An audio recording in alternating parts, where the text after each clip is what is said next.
கர்த்தருடைய பரிசுத்த நாமத்திற்கு மகிமை உண்டாகட்டும். ஒவ்வொரு நாளும் நம்ம ஆண்டவர்கிட்ட கேட்குறோம், ஆண்டவரே நான் என்ன செய்ய வேண்டும், நான் என்ன செய்ய வேண்டும், என் ஆவிக்குரிய வாழ்க்கை உயருகிறதற்கு, என்னுடைய தேவனுடைய உள்ள உறவு உயர்கிறதற்கு, மேம்படுகிறதற்கு நான் என்ன செய்ய வேண்டும் என்று தேவ ஜனங்கள் நாம் கேட்டுக்கொண்டே இருக்கிறோம். இன்னைக்கு ஆண்டவர் சொல்லுகிறார், அவர் என்ன செய்ய வேண்டும் என்று சொல்லுகிறார், உங்களோடு பேச விரும்புகிறார். நீங்கள் உங்கள் இருதயத்தை திறந்தீங்கன்னா உங்கள் வாழ்க்கையே மாற்றுகிற ஒரு ரகசியத்தை உங்கள் இருதயத்தில் விதைக்கணும்னு நினைக்கிறார். தேவ ஜனங்களே, ஒரு புல் விதைக்கப்பட்டுச்சுன்னா அந்த கம்பம் புல்லெல்லாம் பார்த்துருப்பீங்க, விதைச்சா அடுத்த நாளே வளரும். ஆனால் பனைமரம் பாருங்கள், விதைச்சா உடனே வளராது. ஆனால் வளர்ந்துச்சுன்னா அது 10-15 வருஷம் நிற்கும். அதே போல் 100 வருஷமாக 300 வருஷங்களாக நிற்கக்கூடிய பேனியன் ட்ரீ, இப்படி ஆலமரங்கள், அரச மரங்கள்லாம் நீங்கள் பார்க்க முடிகிறது. ஒளிய மரங்கள்லாம் 2000 வருடங்களாக நிற்கப்படுகிறது என்று சொல்லப்படுகிறது. ஸோ இன்றைக்கி உங்கள் இருதயத்தில் விதைக்கப்படுகிறது. நித்திய காலமாகவே விதைக்கப்பட்டிருக்கக்கூடிய அற்புதமான ஒரு பிரமாணத்தை தான் ஆண்டவர் சொல்ல விரும்புகிறார். நீங்கள் இருதயத்தை திறந்து கொடுத்தீங்கன்னா எவ்வளோ கர்த்தர் உங்களை உயர்த்தினாலும் நீங்கள் தாழ்மை உள்ளவர்களாக இருக்க, நீங்கள் என்றைக்குமே கர்த்தருடைய சித்தத்தை செய்து நித்திய ஜீவனுக்குள்ளே போகக்கூடிய ஒரு விஷயத்தை தான் ஆண்டவர் உங்களோட பேச விரும்புகிறார். எத்தனை பேருடைய இருதயம் ஆயத்தமாக இருக்கிறது? மத்திய 22 37, 38, 39 நீங்கள் பார்க்கும் பொழுது 40 வரைக்கும் பார்த்தீங்கன்னா 2 காரியத்தை ஆண்டவர் சொல்லுகிறார். முதலாம் காரியம், 2வது காரியம். இந்த 2 காரியத்தை நீங்கள் ஃபாலோ பண்ணீங்கன்னா பழைய ஏற்பாட்டில் உள்ள நியாயப்பிரமாணத்தையே நீங்கள் கம்ப்ளீட் பண்ணிடலாம். ரொம்ப சிம்பிளான விஷயம். நமக்கு 10 பிரமாணங்கள் தெரியும், 10 கமாண்ட்மெண்ட்ஸ்ன்னு சொல்லுவாங்க. அதை ஃபாலோ பண்ண ரொம்ப கஷ்டம்.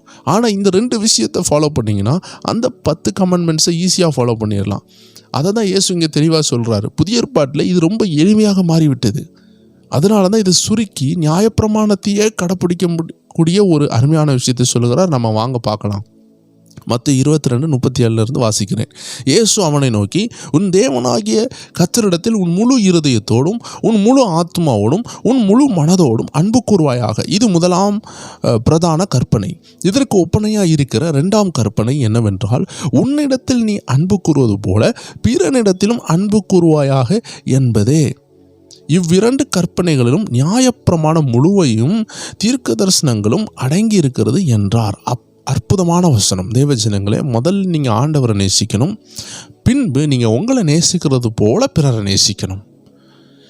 இது 2 தான். இந்த 2ஐயும் நீங்கள் செய்கிறது கஷ்டமே கிடையாது. எப்பொழுதுமே 2 கண்ணு போல் 2 காது போல் உங்களுடைய சிந்தனையில் நீங்கள் வைக்க வேண்டிய விஷயம், முதல்ல நம்ம ஆண்டவரை நேசிக்கணும். 2வது, நம்ம கிட்ட உள்ள எளியவர்களை, லெஸ் ப்ரிவிலேஜ்டு பீப்புள், ரொம்ப வேதனையில் இருக்கிறவங்க, உடைக்கப்பட்டவங்க, புரோக்கன் பீப்புள், புரோக்கன் சோல்ஸ், உடைக்கப்பட்ட தாயார்கள், தகப்பனார்கள், விதவைகள், கைவிடப்பட்டவர்கள், ஆதரவற்றவர்களை நம்ம போய் சந்திக்கணும். அவர்களை சந்தித்து அவர்களுக்கு ஒரு சாப்பாடு வாங்கி கொடுக்கறதோ ஏதோ ஒன்று நம்ம செய்ய வேண்டும். நம்மளை நேசிக்கிறது போல பிறரை நேசிக்கணும். இதையுமே கொஞ்சம் ஜாக்கிரதையாக செய்ய வேண்டிய ஒரு கட்டாயம் தான். நிறைய பேர் இன்றைக்கி ஏமாத்துக்கிறாங்க, உதவி தேவை என்று சொல்லுகிறது போல. ஆனாலும் அதை கண்டுபிடித்து ஆவியில் உணர்ந்து தேவை உள்ளவர்களுக்கு நம்ம உதவி செய்யணும். இந்த உலகத்தில் யாருக்கும் உதவி செய்யக்கூடாது, எல்லாருமே நன்றி கெட்டவங்கன்னு சொன்னால் நம்ம தேவனுடைய வார்த்தையை கீழ்ப்படிய முடியாது. ஏன்னா இந்த உலகத்தில் நன்றி கெட்டவங்க நிறைய பேர் இருக்கிறாங்க, ஆனால் தேவை உள்ளவர்களும் நிறைய இருக்கிறாங்க. ஆண்டவர் எனக்கு சொல்லிக் கொடுத்தது என்ன தெரியுமா? நான் நிறைய பேருக்கு உதவி செய்திருக்கிறேன். எல்லாருமே திரும்பி முதுகுல தான் குத்துவாங்க. ஆனால் ஆண்டு சொன்னார், மனுஷனே அப்படி தான், மனுஷன் எப்போவுமே நன்றி கெட்டவன் தான். நீ முதல்ல புரிஞ்சுக்கணும், நீ உதவி செய்ய போகிறது நன்றி கெட்ட ஒரு மனுஷன்தான்.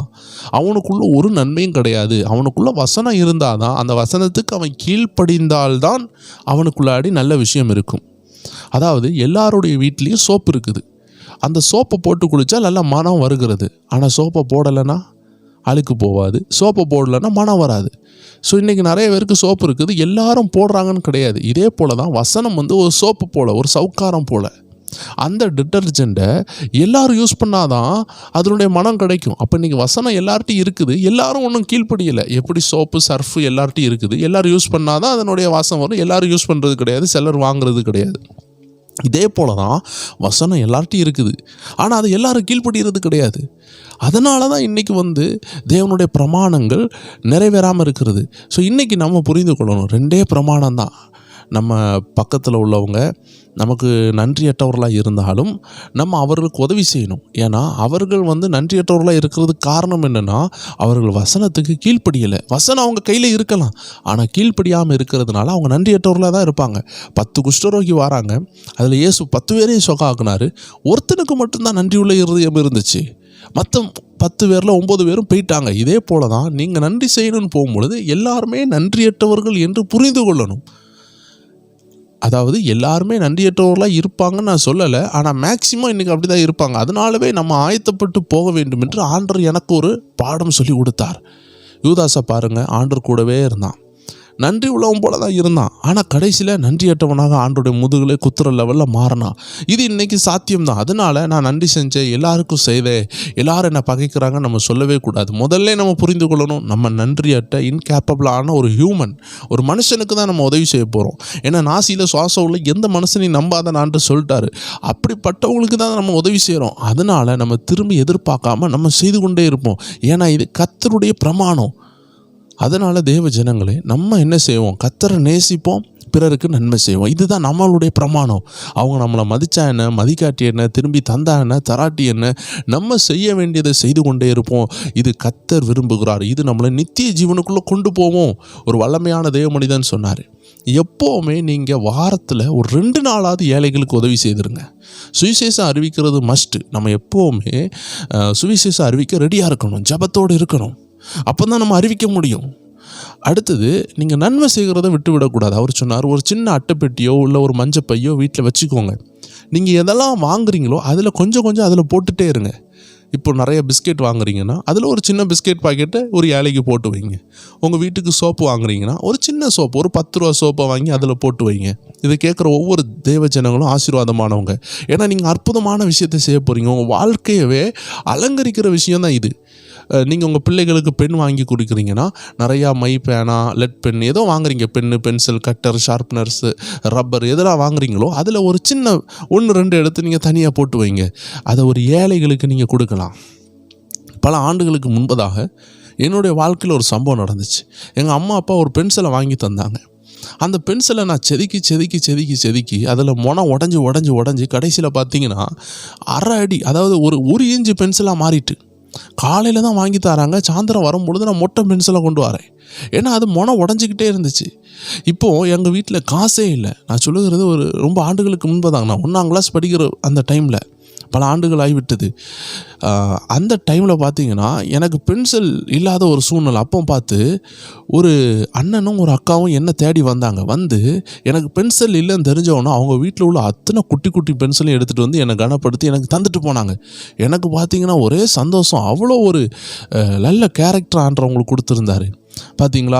அப்போ நம்ம வாங்கி கொடுக்குற ஒரு பென்சில் ஏதோ ஒரு சின்ன பையனுக்கு, அப்பா அம்மாவுக்கு வாங்க முடியாதவனுக்கு உதவி செய்யும். அதனால தான் தேவ சின்னங்களே, உங்கள்கிட்ட இருக்கிறத நீங்கள் கண்டிப்பாக என்ன செய்யுங்க, ஏழைகளுக்கு ஒதுக்கி வைங்க. ஒரு ஊழியர் அழகாக சொல்லுவார், இந்த யானைக்கு இந்த சத்து மாவு மாதிரி ஒரு உருண்டையை கொடுப்பாங்க. அது எவ்வளோ பெருசாக இருக்கும்னு பார்த்தீங்கன்னா ஒரு ஃபுட்பால் சைஸுக்கு இருக்கும். அந்த ஃபுட்பால் சைஸுக்கு அந்த மாவை பிணைஞ்சி அதில் நிறைய புரத சத்துக்களை எடுத்து உருட்டி ஒரு ஃபுட்பால் சைஸு கொடுப்பாங்க. ஃபுட்பால் சைஸில் உள்ள அந்த சத்து மாவை நம்ம சாப்பிட்டோன்னா நம்ம 100 நாள் சாப்பிட்லான்னு வைங்களேன். அது ஒரே உருண்டையில் முழுங்கிடும். அதுக்கு வயிற்றுக்கு பார்த்தீங்கன்னா அப்படி ஒரு 50 பால் உருட்டி கொடுத்தா தான் அதுக்கு வயிறு நிரம்பும். ஆனால் அதனுடைய ஒரு பாலை நம்ம சாப்பிடக்கூட முடியாது. அப்போ என்ன ஆகும்னா, அதுக்கு வாயில் இந்த ஒரு பாலை தூக்கி வச்சோன்னா அது பால் கிடையாது, சத்து உருண்டை. அந்த உருண்டையை பிணைஞ்சி நிறையா வித்துகள்லாம் அரைச்சி செஞ்சு வச்சுருப்பாங்க. அதில் இருந்து சிலது என்ன ஆகும்னா, அது சவைக்கும் பொழுது வாயிலிருந்து கீழே விழுமா. அந்த கீழே விழுந்த நிறைய சின்ன சின்ன அந்த துகள்களை சாப்பிட்றதுக்கு ஆயிரக்கணக்கான எறும்புகள், பூச்சிகள், குருவிகள்லாம் வரும். இந்த யானை போன பிறகு யோசித்து பாருங்கள், ஒரு யானையினுடைய வாயிலிருந்து விழக்கூடிய ஒரு சின்ன துவல்களை சாப்பிட்றதுக்கு குருவிகளும் பறவைகளும் அணில்களும் அங்கே இருந்த எறும்புகள் எல்லாம் கூட்டம் கூட்டமாக வருது. சொல்லப்போனால் அது ஒரு யானையினுடைய வேஸ்ட்டு. அதுக்கு அந்த ஒரு உருண்டையே பத்தாது. அந்த பத்தாத உருண்டையிலிருந்து விழுந்த சின்ன சின்ன தானியங்களை சாப்பிட்றதுக்கு ஆயிரக்கணக்கான விசிட்டர்ஸ் இந்த உலகத்தில் ஆண்டவர் படைச்சு வச்சிருக்கிறாரு.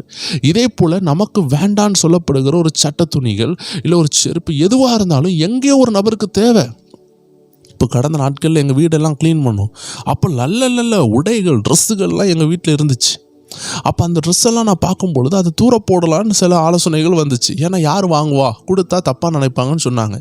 நான் உடனே என்ன செய்தேன், எங்கள் கார் எடுத்துகிட்டு வேகமாக சென்று எங்கெல்லாம் ஜனங்கள் இருக்கிறாங்களோ அந்த மூடையெல்லாம் எடுத்து வச்சுட்டு தேவை உள்ள இடங்களில் போய் நின்று அவங்கள்ட்ட விசாரித்து, இந்த ட்ரெஸ் வாங்குறீங்களா, இது யூஸ்டு தான், பட் ஆனால் ரொம்ப யூஸ் ஆகாதது, பட் நல்லா இருக்குது, எங்களுக்கு சேராததுனால இதை வேஸ்ட்டாக போடாமல் யாருக்காக கொடுக்கலான்னு நினச்சோன்னு சொல்லி கிட்டத்தட்ட அந்த பார்சல்ஸ் எல்லாமே கொடுத்து முடித்தோம். ஏன்னா நாங்கள் கஷ்டப்பட்ட நாட்களில் பிறருடைய உடைகள், குடும்பத்தாருடைய உடைகள் போட்ட நாட்கள் உண்டு. அப்போ அது எங்களுக்கு ரொம்ப உதவியாக இருந்தது. ஒரு சட்டையை வாங்க போகிறோன்னா 1000 ரூபா ஆகுது, இல்லை 500 ரூபா ஆகுது. ஆனால் அதே யூஸ்டு ட்ரெஸ்ஸு ஒரு 10-20 ட்ரெஸ்ஸு ஒரு ஆள் கிடைக்குதுன்னா கிட்டத்தட்ட ஒரு 10,000-15,000 ரூபாய்க்குள்ள ட்ரெஸ்ஸு நம்ம எளிமையாக கொடுக்குறோம். இதை அனுபவிக்கிறது கூட ஏழைகள் நிறைய பேர் இருக்கிறாங்க. குளிரில் நடுங்கிட்டு இருக்கிற தாத்தாமார் இருக்கிறாங்க, பாட்டிமார் இருக்கிறாங்க, ஆதரவற்றவர்கள் இருக்கிறாங்க. இவர்களை யார் தேடி போவா? தேவ ஜனங்களாகிய நீங்களும் நானும் தான் போகணும். இது நம்ம மேலே விழுந்த கடமை. அட்லீஸ்ட் வாரத்தில் 2 நாளோ நீங்கள் போனீங்கன்னா உங்கள் வாழ்க்கை சந்தோஷமாக இருக்கிறத பார்ப்பீங்க. நீங்கள் கொடுக்கும் பொழுதே எத்தனையோ கோடிகள் கிடைச்சா கூட கிடைக்காத அந்த சந்தோஷத்தை நீங்கள் உணருவீங்க. ஏன் தாமதிக்கிறீங்க? இன்றைக்கே கிளம்புங்க. உங்கள்கிட்ட இருக்கிறத எடுத்துகிட்டு போங்க. இருக்கிறதுல ஒன்று 10 தக்காளி இருக்குதா, 2 தக்காளி எடுத்துகிட்டு போய் ஏழையான ஒரு பாட்டி வீட்டில் கொடுங்க. ஏம்மா எதுக்குமான்னு கேட்டால், சும்மா வச்சுக்கோங்க பாட்டி, ஏதாவது செஞ்சு சாப்பிடுங்க. நீங்கள் கோடிலாம் கொடுக்க வேண்டாம். உங்கள்கிட்ட என்ன இருக்குதோ அதில் கொஞ்சம் எடுத்துகிட்டு போங்க. அது பச்சை மிளகா கூட இருக்கட்டுமே. யாரோ ஒரு இடத்துல ஏதோ ஒன்று அவங்க தேவையோடு இருப்பாங்க, ஒரு உப்பு தேவையில் இருப்பாங்க, ஒரு உப்பு பாக்கெட்டை வாங்கி கொடுங்க. ஏழைகள்கிட்ட பேரம் பேசாதீங்க. கீரை வாங்குகிற கடையில் ஏழையான மீன்காரங்கள்கிட்ட இவங்கள்ட்டெல்லாம் பேரம் பேசாதீங்க. அவங்க ஒரு 10 ரூபா எக்ஸ்ட்ரா கேட்டாலும் கொடுத்து அனுப்புங்க. அது ஏழையை கனப்படுத்தும் பொழுது கத்தரை கனப்படுத்துகிற மாதிரி இருக்கும். ஆனால் சில உயர்ந்த இடங்களில் போகும்பொழுது நல்லா பேரம் பேசலாம். ஆயிரக்கணக்கான ரூபா கொடுக்கும் பொழுது நீங்கள் பேசி வாங்கலாம். ஒரு கட்டல் வாங்குறீங்க, பீரோ வாங்குங்க, அங்கே பேசுங்க. ஏன்னா அவங்க தகுதி உள்ளவங்க. ஆனால் அந்த கருவேப்பிலை விற்கிறவங்க, காய்கறி விற்கிறவங்கள்ட்ட நீங்கள் 2 ரூபா 1 ரூபாய்க்கு தேவ பிள்ளைகள் இந்த சத்தத்தை கேட்குற ஜெபநேர குடும்பத்தார் நீங்கள் நிற்கவே கூடாது. அது தேவனுக்கு அழகான விஷயம் அல்ல.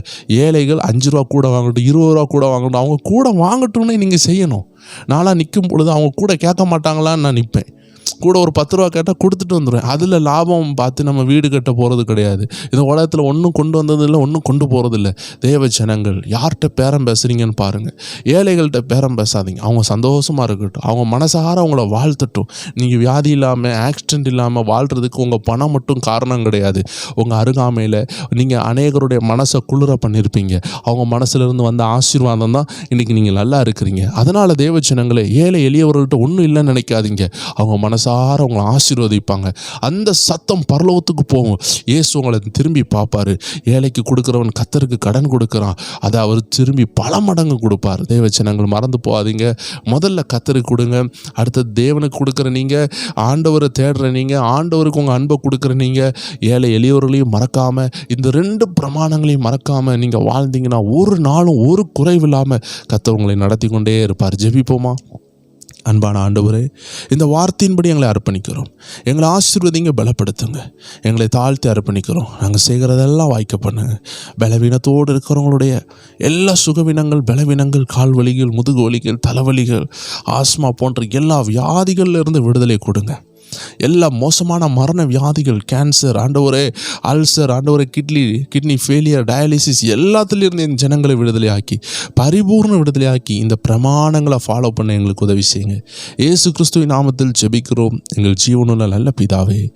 ஆமேன், ஆமேன், ஆமேன். God bless you. நம்முடைய வாட்ஸ்அப் சேனலை ஃபாலோ பண்ணிக்கோங்க. இன்று இரவு போடக்கூடிய லிங்க்ஸ் உங்களுக்கு கிடைக்கப்படும். God bless you. ஆமேன்.